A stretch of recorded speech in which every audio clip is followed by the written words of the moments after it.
Hello बच्चों, तो मैं जेईई मेन का एक और बहुत शानदार क्वेश्चन लेके आया हूं बच्चों, जो बहुत बार जेईई मेन में पूछा गया है। बाइनोमियल थ्योरम का ये क्वेश्चन है बच्चों। इसको आप ढंग से देखिए, इसके एक्सप्रेशन को देखकर बहुत सारे बच्चे इसको ऐसे ही छोड़ देते हैं। ठीक है, तो हम क्या करेंगे बच्चों, अगर आप इस एक्सप्रेशन को ढंग से देख पा रहे हैं तो जो पहली टर्म है x+1, उसके डिनोमिनेटर में जो आपको एक्सप्रेशन दे रखा है वहां 1/3 पावर है। तो क्यों ना मैं ऊपर वाले को भी ऐसा ही लिख दूं, क्या लिख दूंगा, x की पावर 1/3 की होल पावर क्यूब 3 है ना, प्लस 1 की पावर 3। ठीक है, तो ये a cube plus b cube बन जाएगा। ठीक है, ठीक है।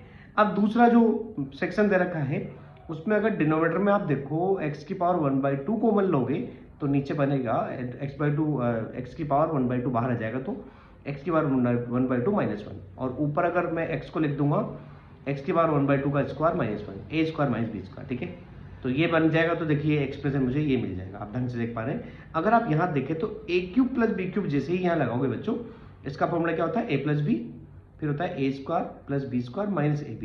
तो उससे ये नीचे वाला फैक्टर कट जाएगा बच्चों, सेम टू सेम हो जाएगा। ठीक है, एक तो कट गया। दूसरा a square minus b square जैसे लगाओगे बच्चों, उसका पहला फैक्टर a माइनस b आएगा जो इससे कट जाएगा, ऊपर सिर्फ a प्लस b बचेगा। ठीक है, तो ये सोल्व करने पर हमको ये मिल जाएगा।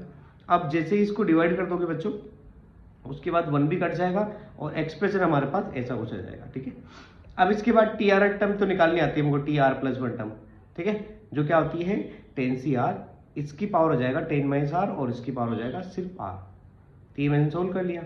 इसके बाद बेस अगर सेम होता है तो पावर ऐड हो जाती है। ठीक है, तो ये कर लिया अपन ने। और क्योंकि अपन से इंडिपेंडेंट टर्म पूछी गई एक्स की बच्चों, तो मैं इसको एक्स की पावर 0 के बराबर कंपेयर कर लूंगा, जिससे मुझे आर की वैल्यू मिल जाएगी बच्चों 4। ठीक है, आर की वैल्यू क्या मिल जाएगी बच्चों, 4 मिल जाएगी।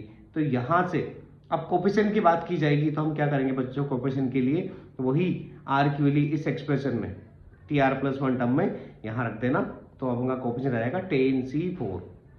तो 10C4 की वैल्यू हम निकालना आएगी 210। तो इस तरीके से इसका आंसर निकाल जा सकता है। बहुत शानदार क्वेश्चन है बच्चों, जेईई मेन में बहुत बार ये सेम टू सेम क्वेश्चन दिया गया है, तो इसको जरूर करके जाइए बच्चों, ताकि आप एग्जाम में 99% कर पाओ।